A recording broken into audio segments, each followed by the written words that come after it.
Insomnia is really not defined by how much you sleep, but how much you're awake. People are so used to trying to get more and more sleep, but oftentimes the more you try, the more effort you put into it, the harder it is to get it.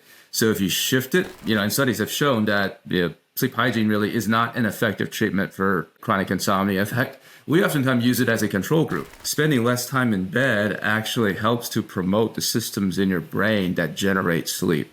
Hello and welcome to Sleep is My Waking Passion, the podcast where we get real about sleep and how it shapes your life. I'm Dr. Alison Kole, a triple-boarded pulmonary critical care and sleep medicine physician who's learned to thrive despite having chronic insomnia. And now I'm here to help you do the same. Hello and welcome to another episode of Sleep is My Waking Passion. Today I have a very cool guest for you. What we're going to be doing today is talking about what actually works for chronic insomnia. That means that you are spending months, years really struggling with your sleep. And if that is you, or you know someone who this applies to, please stay tuned and keep listening. Because believe it or not, behavioral change, not a pill, is the real cure for chronic insomnia. And the data finally proves this. Clinical guidelines now recommend CBT-I as the first-line treatment for chronic insomnia. And when I say CBT-I, I'm referring to cognitive behavioral therapy for insomnia. It's just a lot to say repeatedly in this episode, so we're going to call it CBT-I, okay, everyone listening? This is better than sleep medications because it delivers deeper, longer-lasting improvements in sleep quality and daytime functioning. And what we now know is that digital cognitive behavioral therapy is catching up fast. There's been larger studies that show that app-based CBT-I can match or even outperform medication alone. And in some case, it may rival an actual face-to-face interaction with a CBT-I specialist. And these benefits are long-lasting, months after treatment ends. So I brought you today, and I've known Jason for a while now. Dr. Jason Ong is a PhD. He is a clinical psychologist and a diplomate of the behavioral sleep medicine. He is the director of behavioral sleep medicine and clinical science at Knox Health, where he is responsible for overseeing behavioral aspects of a telehealth program. And then prior to joining Knox, he's a real academic. He was at Northwestern University, he was an associate professor there, and he was also director of the behavioral sleep program there and an NIH-funded researcher. So this is a smart dude. And what he's going to be talking to you about today is why rewiring our sleep habits beats knocking yourself out with a pill, and how digital CBT-I, like the program that he has developed with Knox called Somryst, is getting gold standard insomnia care into people's hands anywhere and everywhere. So the future of sleep medicine isn't coming. It is here now. Thank you, Jason, for joining me. Yeah, thank you so much for having me, Allison. And I know we've been trying to do this for a while, so I'm glad we finally made it work out today. Yeah, so let's kick it off by, a lot of people are like, okay, I have trouble sleeping, insomnia, blah, blah, blah. It seems almost like everybody's always talking about the struggle with sleep. What's the one fact about insomnia that would shock most people in your mind? Yeah, I think it's probably the fact that insomnia is really defined by the amount of time you are awake when you're trying to sleep, not how much sleep you actually get. So if you look at the criteria for insomnia, like total sleep time, the amount of sleep you get isn't actually in it. And actually, I think that's an important message to patients because that really sets the stage for how we do CBT-I, because we're really trying to reduce wakefulness when you're trying to sleep.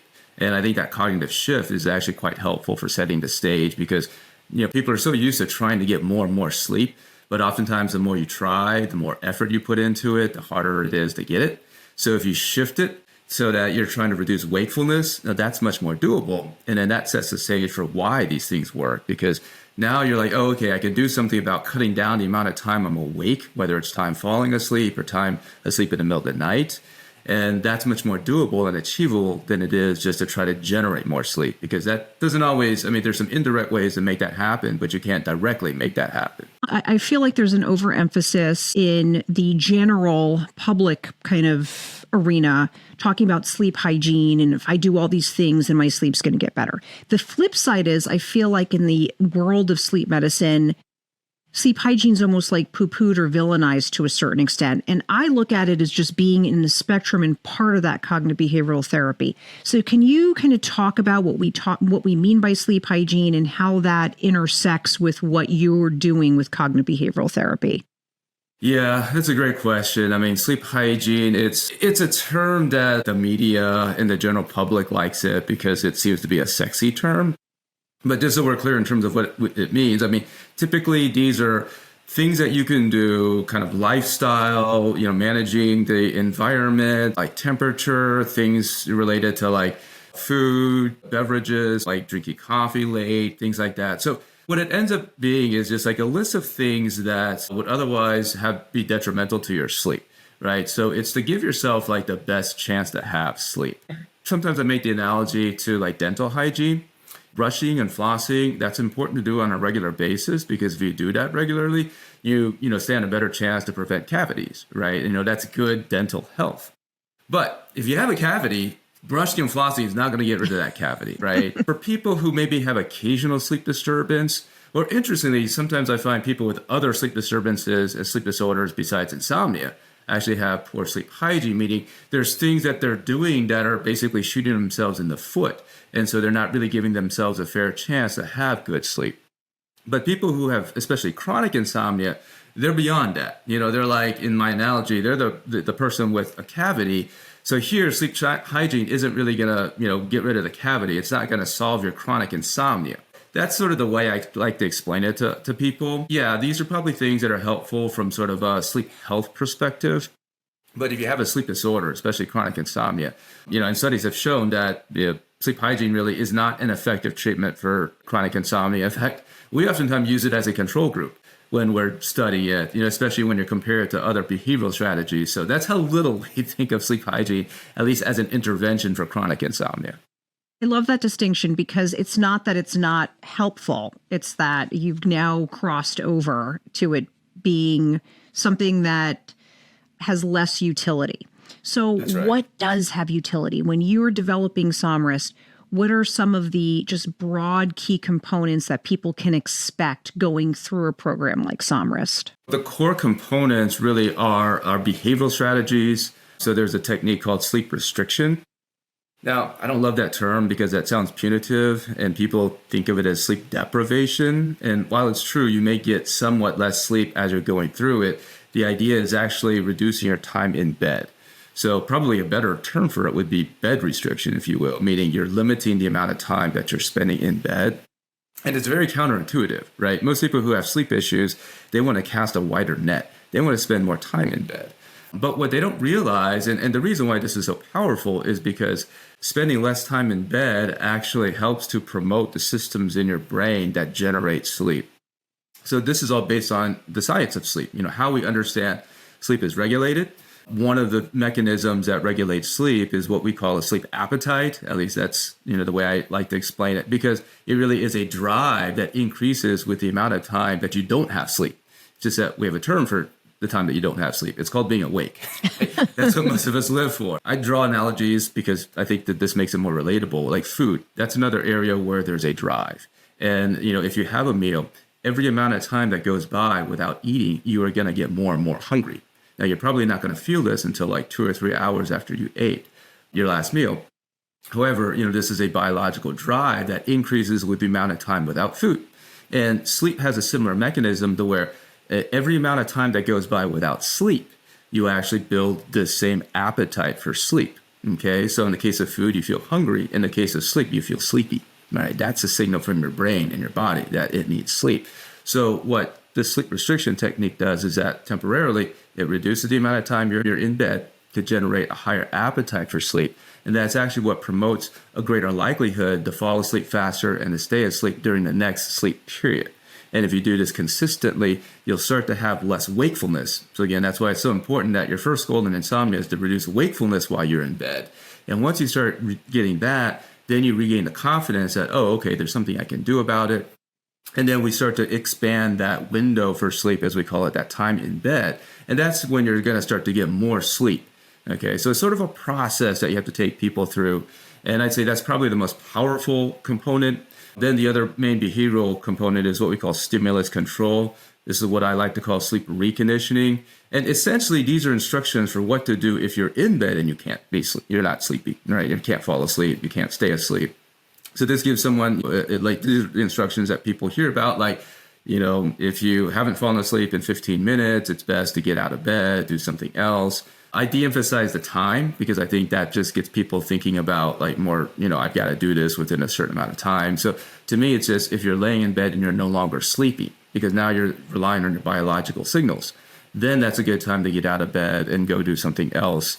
Usually that something else should be something that's kind of quiet and pleasant, something that isn't going to interfere with your ability to detect whether or not sleepiness is coming back. And it's only when you feel sleepy again that you should go back to bed. So those are kind of the two main behavioral components. And it is CBT-I. So the cognitive part has more to do with basically changing your thinking about sleep, your approach. We talked about sleep effort earlier. So a lot of this are ways to reduce that trying to sleep or the anxiety that comes if you don't get a good night's sleep. A lot of people get caught up in the thinking of like, oh, great, I had one bad night.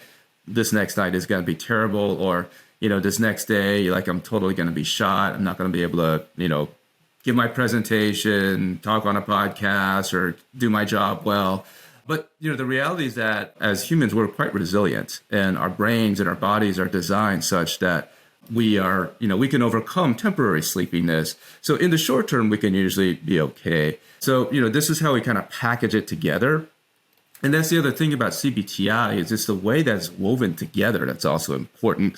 Oftentimes people have heard of these different components and they may have tried it, but typically it's haphazard. And so the way we systematically bring it together as a treatment package is what makes it so powerful. And really, as you mentioned, it outperforms medications, especially in the long run. So the idea is that we're teaching you these skills and these methods of how you can re-regulate things. And as I like to say, how you can basically bring your behaviors more in sync with the way that your brain and your body is trying to regulate sleep so you're on the same page. And that tends to have more durable effects. So those are the reasons why CBT-I tends to be the first line treatment. It's effective, on the short term, but more importantly, it has durability for the long term. Is part of the CBT-I also the sleep education? That is something that I know the Australasian Psychological Society kind of emphasizes. And I love that piece of actually teaching people like this is why we sleep, and also kind of teaching people to pay attention to what you do during the day that may be kind of it's a sleep hygiene adjacent, but the behaviors we do during the day do affect our night. I have so many patients that I'm like, all right, so how many steps do you get in a day? And they're in a sedentary job, and yeah, their brains won't shut off, but they're fried by the end of the day because they've been concentrating on their work, but they have not physically moved their body. And sometimes that marriage of what we do during the day can be so helpful in getting us to be able to sleep at night too. Yeah, you're right. I mean, so as far as the sleep education part, I'd say that varies across CBT-I programs. The way that usually I do it and what we have in Somryst is that we do provide that education up front. I find that it's important because it helps people understand why we're doing these things. The fact that this comes from sleep science, this is, it is technically a form of psychotherapy, but it's different than we don't have a couch. We're not asking people to free associate or, it's not dream analysis. I think sometimes people think that that's part of CBT-I, but this is grounded in sleep science. And so if you understand how your body regulates sleep, then you'll understand why something that's counterintuitive, like spending less time in bed, can be helpful. So I think that's part of what sets the stage. And then the other side of the coin is what you talked about, which is, okay, we've talked about night, and certainly we want to talk about the nighttime and sleep because that's what's problematic.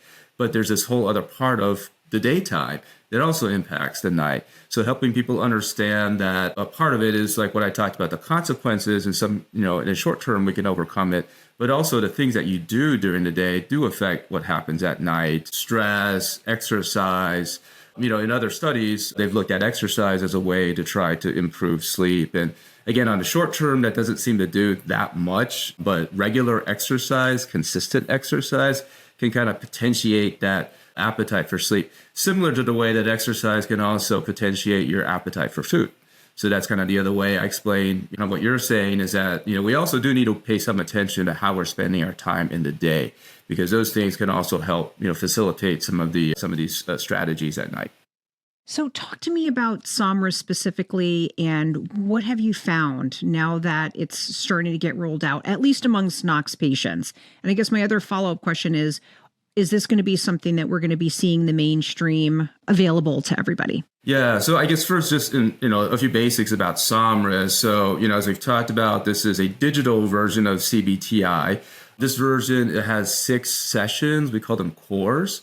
And I think the best way to think about it is that each core is very similar to what you would do in an in-person visit, like what I used to do as a sleep psychologist. It's about 30 to 40 minutes. Some are a little shorter as 20, but it's self-paced. So I tell people the way to approach this is think about it as you would if you're seeing like a therapist, have a regular cadence where ideally you set aside some time in your calendar, block off about like 40 or 45 minutes to go through these cores. And then the fastest you can complete it, and the recommended pace is that you do it once a week. And in between the cores, what you'll be doing is there's sort of homework assignments. The main one is completing sleep diaries. So these are manually entered. And, we think that your perception of how your sleep patterns are is very important, especially in the case of insomnia. So that's why we still ask people to report it. So you do it on a daily basis.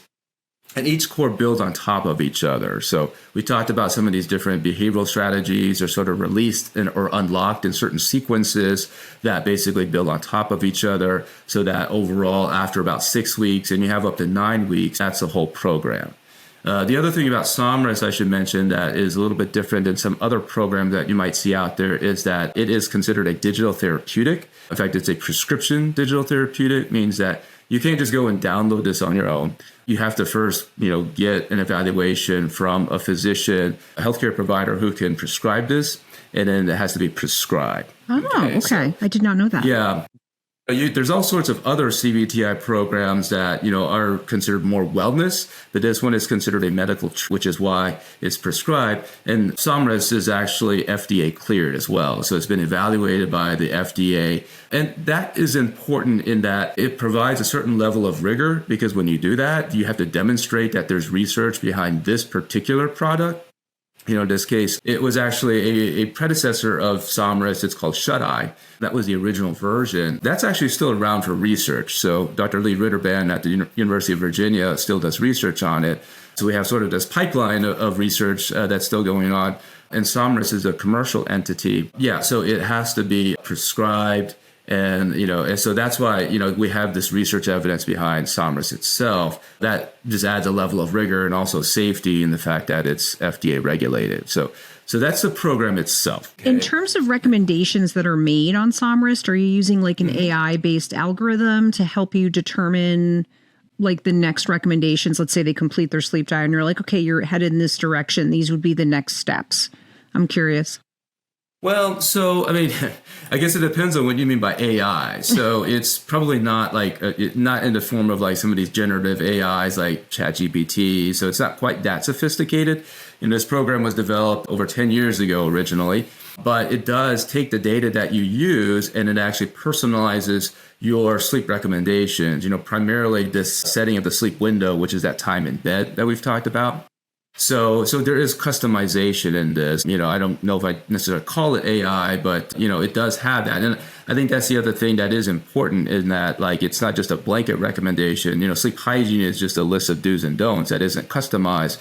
This actually tells you based on your current situation and the data you provided, here are the times that we would recommend that you be in bed and you get out of bed. And that changes. Usually what happens is that as people get better, their sleep windows change and they have a greater opportunity for sleep.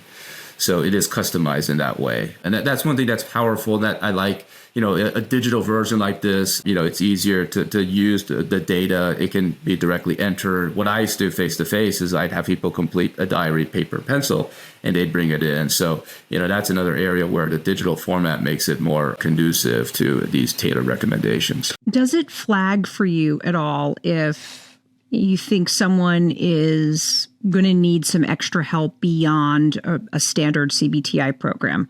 I'm just curious, not that I expect that out of a digital CBT-I, but When I'm thinking of it, I'm thinking some of the patients I've had, you clearly can see there's some underpinnings maybe of trauma or just some other thing that's sort of perpetuating the cycle that maybe if they had the right guidance, kind of doing that in tandem with CBT-I would be helpful. I was curious what your thoughts are. Yeah, those are really good questions because, oftentimes insomnia isn't just a standalone sleep disorder. It rides with other conditions, meaning there's other comorbid conditions. You touched on a few like post-traumatic stress disorder, anxiety disorders, depression. The psychiatric conditions oftentimes come with insomnia, and insomnia oftentimes is a symptom of those as well. The program itself is primarily aimed at treating chronic insomnia. And so it touches on a little bit in terms of like these other conditions, but it doesn't directly address it. Now, we do have the PHQ that is a measure that is provided every other core. So roughly every 2 weeks in this. And, while it doesn't directly, give people instructions if you are depressed, as I think most people might know, the PHQ is a measure of depression. What it could do is indicate for a provider or a clinic that maybe this person is having elevated levels of depression. And then, then like someone from the clinic, this would have to be, a manual override that they could then maybe do an assessment and do a referral if needed. So I think there's still a role for humans, especially as someone that used to do CBT-I face-to-face. And I like to think that there's still a role for sleep psychologists in this. And I think that, one of the roles is if there's comorbidities or other kind of like more severe conditions that might be involved or might intersect with the insomnia. I think that's where having, someone else who's, especially like a mental health provider, that, that's sort of the added value that can be present. And you're bringing up a really great point, which is to emphasize here that digital CBT-I is not a replacement for, but an additive benefit, because some people are not going to be able to drive to a clinical psychologist. You guys are like unicorns in terms of, especially if you have that degree behind you, that you've actually been boarded in behavioral sleep medicine. There's only, 750 of you in like the world or something. There's not a ton. But there's millions and millions of people suffering with insomnia of some kind. And there are some roles even for thinking about CBT-I, even if you have more of an acute insomnia picture, because just the act of saying before you get to the point where you've like developed all of these maladaptive behaviors, let's try to bring you back to what's really going to get you in line. I found it to be very helpful, even in the acute setting.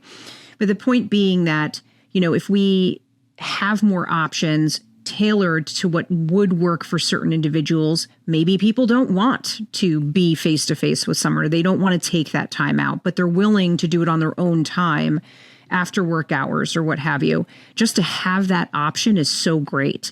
Can you tell us a little bit about what you found so far after the deployment of Somryst? Do you have any kind of updates on how things are going with the program? Yeah, so we launched it in our Knox Health Network. This is a value-based care management program that we have. It's primarily for employers, so it's B2B and business to business. So, we have roughly about, 11 months worth of patients, I should say, coming through the program. While I don't have like quantitative data I could present, I would say just sort of anecdotally, as we've kind of looked at people's progress and the feedback that we've gotten, and some of the satisfaction surveys suggest that like people are very happy with it. People who complete it, generally, they're hitting the benchmarks that we would expect, meaning like, many people, just if not all, like their sleep efficiency is very high, usually a threshold that we've used in research studies is a sleep efficiency greater than 85%. What, listeners, is that the time in bed that you are sleeping versus just spending in bed, that's our sleep efficiency. So we desire for you to 85% of the time you're spending in bed, you are actually sleeping. That is a target goal for us, just to explain what that means. Yeah. Thank you for clarifying that. Yeah. So that's sort of the threshold for being, an efficient sleeper of the time that you're in bed. And then the Insomnia Severity Index has become a very popular brief questionnaire that really can also be used to derive some clinically significant cutoffs, people who are responders, meaning that there's a significant response, to the treatment, or remitters, meaning people are no longer really meeting the criteria for insomnia at the end. They're sort of in remission, if you will, essentially cured of insomnia. We've sort of eyeballed some of that data. And again, it looks very promising, matches up very well with research that has been done previously when Somryst was with a previous company. So I think so far it looks like it's doing what it should. And the fact that, as you touched on, we're getting it out there to people, it's much more scalable, right? The drawbacks of face-to-face CBT-Is, you got to go somewhere where first of all, you got to find one, someone who can provide it. And then you got to be able to go to them. And so now we're able to, provide this to people in rural communities. That's oftentimes a place where it's very difficult to access someone with CBT-I. And we have this, across all 50 states. So right now it is in our Knox Health network, but we do have plans eventually to make this available to people prescribing it outside of Knox. We're not quite there yet. I wish we could get there sooner, but we are working on that. So that is the next step here. Well, that's really, really exciting though. And then at least we're getting the word out to anybody who might be in the Knox network to know that this is available to them. And, they're free to make an appointment and talk to a practitioner and see if this is right for them. All right. We are coming toward the end of our time together. So I'm going to try a new format. I'm going to ask you some rapid fire questions just to gauge what you think. I've not done this before, but I don't know. I'm always trying new stuff. So let's do it. All right. First question. Coffee afternoon. Yes or no? Yes, in moderation and not too late. Okay. What's not too late for you? Yeah, so it's relative. I'm a former academic, so, I can't give a straight answer without going to nuances. Which I love, by the way. We need more of that. Yeah. And, I would say, probably somewhere no later than like 3 or 5 p.m., but it kind of depends on when you go to bed and how quickly you metabolize, caffeine. I mean, that we're not really going to know without further testing. But I'd say just as if you wanted a general rule of thumb, probably not later than 4 or 5 p.m. But yeah, especially in the early afternoon, that's usually when we hit the circadian dip. That's usually when I have my other cup of coffee. So, and I think most sleep people actually drink coffee, at least in the sleep centers I've worked in. So I think patients are oftentimes surprised. Like, do as they say, not as I do. No. Yeah. But yeah, I said, I think in moderation and not too late, not really a problem. Okay. Another question for you. Screens before bed. Deal breaker or fine if managed? I like this question. Fine if managed. In fact, I have another presentation with some other sleep colleagues where we're going to be talking about things like this. And I actually have a pediatrics behavioral sleep expert who, is big on this, where, she really feels like a lot of the screen time, the effects are overblown. That if you actually look at the research, the magnitude of the effects are quite small. It's in a matter of a few minutes. Like if you get exposure to blue light, it's a few minutes. So it's not so much the light exposure that seems to be the issue. It's the fact that the activities of what you're doing might get you caught up and you get your brain thinking. That really probably has a stronger effect. So that's why, in and of itself, it's probably not that big of a deal, at least for most people. And that kind of parallels what I've read about Michael Gradisar. He's had some research on this. And one of the other things that I kind of glommed onto was the idea of the brightness being an issue too. So as long as it's not the maximal brightness, that also might really play a role that's negative and maybe more of a negative impact on your sleep than necessarily, as you mentioned, specific wavelengths of light and that sort of thing. Yeah, I think, there's a lot of factors. So it's not that I wouldn't say that's a myth that blue light and screens at night is a problem. It's just the fact that there's nuances. And so, there's all these different factors. And, I think then it comes down to what's practical, right? Especially if you're dealing with children and adolescents. I take more of a practical perspective on this that I think that in and of itself, it's probably got a small effect. But it also depends on what you do with it. And as you mentioned, some of these other factors. So, yeah, I don't think we need to eliminate it. That's the bottom line. And that's actually modified how I counsel my patients too. So there's always room for evolution in how we talk about things with our patients. And I'm just so happy there's folks like you doing that kind of research. It's awesome. Okay, next question. The quickest sleep tip that works almost instantly. I'm trying to think of one if I even have one. Probably staying up. I think maybe one of them would be sometimes, we used to do paradoxical intention, which is, basically, saying, hey, look, why don't you prove to me you can stay up all night, right? Tell someone with insomnia this. And what it does, the idea is that, it's taking insomnia as if it's performance anxiety. And so once you remove that performance, the need to perform, then the anxiety reduces and people, have a difficult time actually staying up all night. So I think it would be along those lines, like, going to bed later, the sort of counterintuitive part of sleep restriction and what we talked about earlier in terms of like the sleep appetite. Best bedtime you've ever kept for a full month? I'm not sure I know how to answer that. I'm probably more of a night owl, although, as I age, I started drifting more towards, now I'm probably kind of like, like sort of an intermediate chronotype.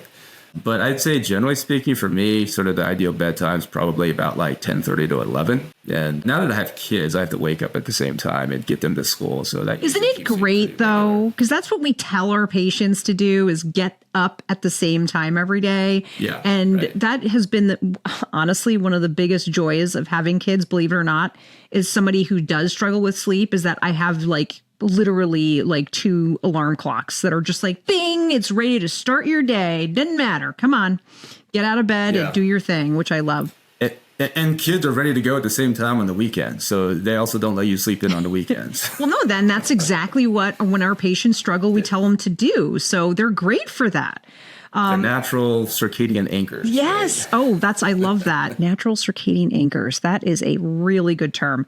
Okay, final question, and then I'll let you go. One word to describe the future of sleep medicine. Curious. Just to elaborate. I mean, I'm curious to see where things will go. I mean, I think on the one hand, there's expansion into wellness, especially with the consumer trackable wearables, and I think that's happening in other areas. But sleep is certainly one that lends itself very well to these consumer devices. So I think more and more we're sort of getting some blurred line between what's wellness and what's medical and what's clinical. So there's sort of that end. And then on the medical side, I think that, there's been some talk about like, what's going to be the future of sleep medicine? Are we going to survive as an independent specialty, or is it going to be subsumed under like home neurology? Probably one of those two, so I don't know. We'll see. I think there's a lot of potential. I think there's still going to be a need for sleep medicine. It's just going to be a matter of where it sits and how much it expands into wellness. I think that's a really interesting point. And it's as a pulmonologist, knowing that, I guess in theory, right? Some people have sort of been, I've met so many people that are actually not, that just internal medicine background or family practice, that my world, especially in neurology, because when I trained, everybody was pulmonary and sleep. So that was the natural kind of marriage there. So I didn't even know a lot of people in neurology were doing sleep, or even psych were doing sleep.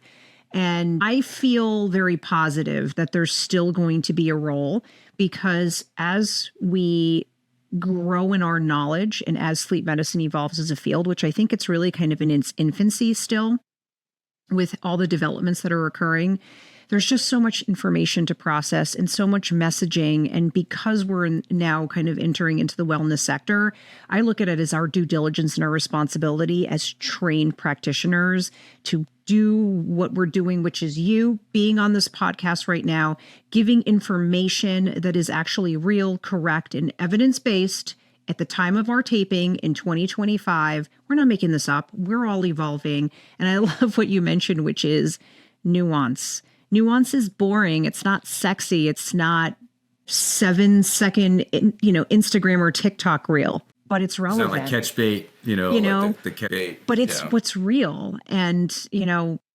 believe me, it's worth your time to take the extra few minutes to listen to people who actually really truly care about giving you actual evidence-based information rather than just going to the clickbait. You're going to be better off in the long run. Yeah. Yeah. Some of the things I've learned beyond the industry side is that you need to know how to get their attention through something like a clickbait. Something like, insomnia is really not defined by how much you sleep, but how much you're awake. And then once I get their attention, then I go into the nuances. There you go. That's going to be our clip. You've just determined what our next hot hook is. Thank you. See, these are the things I learned from academics that I'm trying to bring into industry and vice versa. I love it. Thank you so much for your time today. This has been so fun. Yeah, thank you so much for having me. We'll have to do it again soon. Struggling with sleep? Dr. Kole is here to help. Whether you need a comprehensive sleep coaching program, suspect you have sleep apnea, or simply seeking a second opinion, she's available for consultation in New Jersey, New York, California, and Georgia, with more states coming soon. Schedule your free 10-minute review of services today to find out which visit is right for you at AskTheSleepMD.com and start your journey to better sleep with a trusted sleep expert. Please be advised that the Sleep is My Waking Passion podcast is for entertainment and educational purposes only. It does not constitute medical advice. Always consult your healthcare provider for personalized guidance. For my full disclaimer, please visit AskTheSleepMD.com, and while you're there, don't forget to sign up for my free newsletter. Sweet dreams and happy listening.